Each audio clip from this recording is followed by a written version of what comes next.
Assalamualaikum warahmatullahi wabarakatuh. Bertemu lagi teman-teman semuanya bersama saya Didi Priyatna. Di kesempatan video kali ini seperti biasa ya, mengenai koin Pi Network lagi teman-teman. Bahwasannya di konten video kali ini sedikit berbeda teman-teman ya. Untuk informasinya di sini kita secara diskusi teman-teman ya, kita ngobrol di sini bareng-bareng.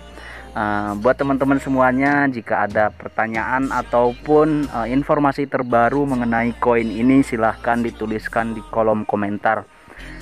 Melainkan di sini saya akan mengupload sebuah informasi yang menurut saya itu penting teman-teman ya.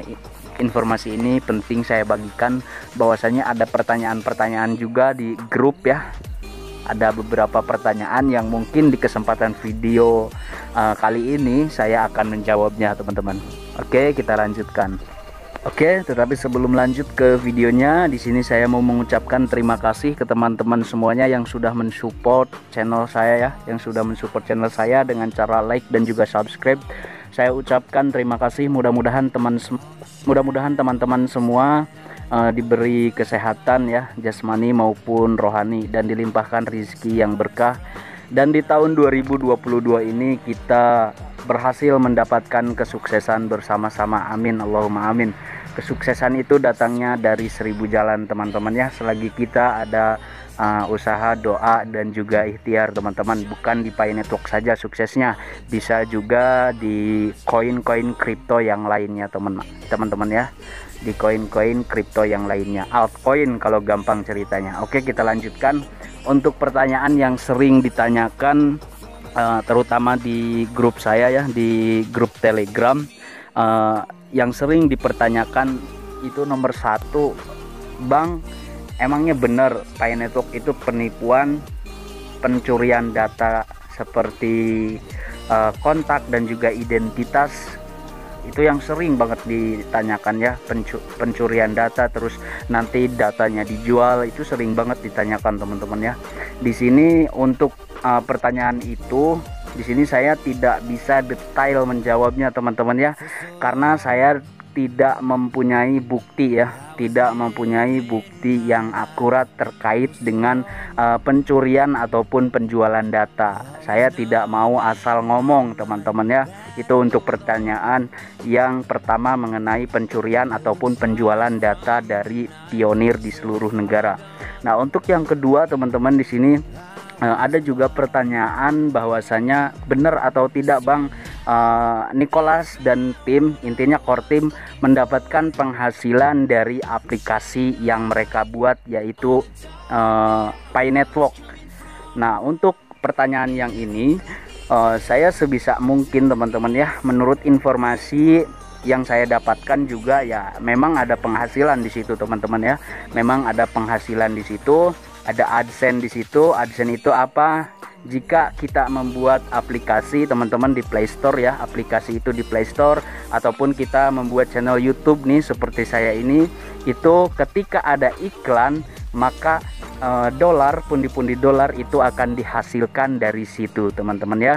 Jadi bahwasanya jikalau ada yang bertanya bahwasanya Nicholas dan tim itu mendapatkan dolar ataupun passive income ya, bisa dibilang pendapatan tambahan, benar atau tidak ya, menurut saya itu benar adanya teman-teman ya. Bisa dibuktikan.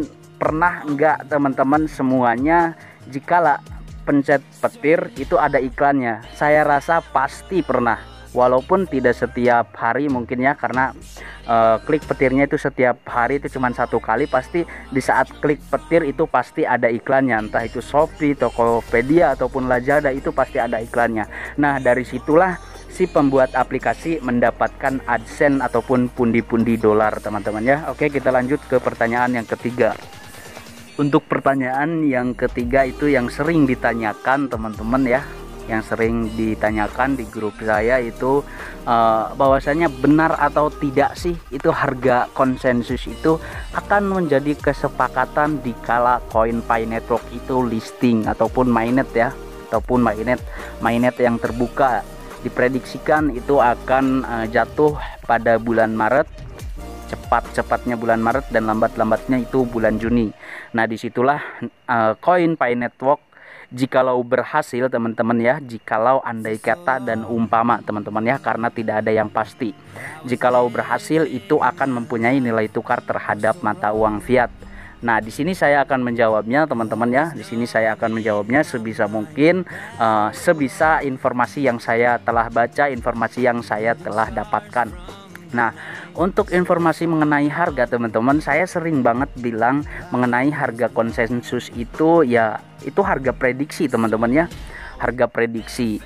Nah, jadi semua orang itu bebas berprediksi. Nah, tetapi untuk harga konsensus ini, jadi pionir di seluruh negara itu membuat istilahnya berapa sih yang pantas untuk harga koin Pi gitu ya. Itu untuk awal mulanya menurut informasi yang telah saya baca teman-teman ya. Nah, di situ banyak banget yang menjawab dari pionir seluruh negara ya, terutama negara kita tercinta ini Indonesia, dan juga negara-negara tetangga. Saya tidak bisa menyebutkan satu persatu. Nah, disitulah muncullah antusias ataupun pernyataan dari Cina, Tiongkok teman-temannya, pionir dari Cina, bahwasanya mungkin saja bisa menyentuh 100 sampai 1000 dolar. Nah, itu asal muasalnya teman-teman. Nah, dari situlah negara-negara yang lain menyepakati teman-teman ya. Nah, jadi untuk masalah harga teman-teman, harga konsensus itu tidak menjadi patokan dikala mainnet, dikala launching dan mempunyai nilai tukar, itu tidak menjadi patokan.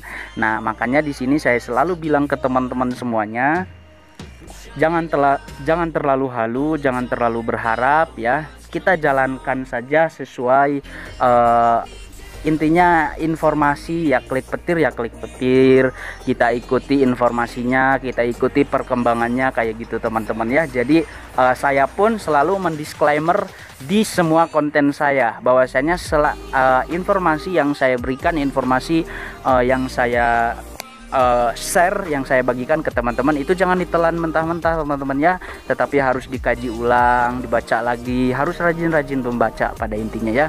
Nah, itu ada 3 pertanyaan saja yang menurut saya juga memang penting untuk dibagikan. Nah, jadi ada juga banyak pertanyaan, tetapi ya mungkin nanti di lain waktu saya akan membuatkan kontennya lagi teman-teman ya. Nah, jadi untuk mengenai pencurian data, sebelumnya pun saya sudah mengupload teman-teman ya. Istilahnya kalau bahasa kriptonya itu ngepad teman-teman ya, ngefood berita jelek. Nah, tapi kan ngefood ini kan, kalau ngefood itu kan kripto yang sudah ada berharga teman-teman ya, sudah mempunyai nilai. Tujuannya itu apa? Tujuannya itu supaya si kripto itu harganya turun. Nah, jadi sultan-sultan yang mempunyai modal besar itu bisa serok di harga bawah. Itu tujuan berita food teman-teman ya, berita jelek itu tujuannya kayak gitu, untuk menjatuhkan mental investornya, mental pemainnya kayak gitu teman-teman. Tetapi saya pernah ngefood di Pi Network ini untuk ya memang berita food yang saya bagikan itu memang ada datanya teman-teman. Kalau kalian rajin membaca di Google itu ada berita-berita jelek tentang pencurian data dan juga yang lain-lain. Di situ banyak. Tetapi untuk bukti yang otentiknya saya belum mendapatkan. Makanya di sini saya tidak mau asal ngomong itu teman-teman ya. Oke, mungkin informasinya cukup sampai di sini dulu teman-teman ya. Ruang diskusinya, ruang informasinya cukup sampai di sini dulu.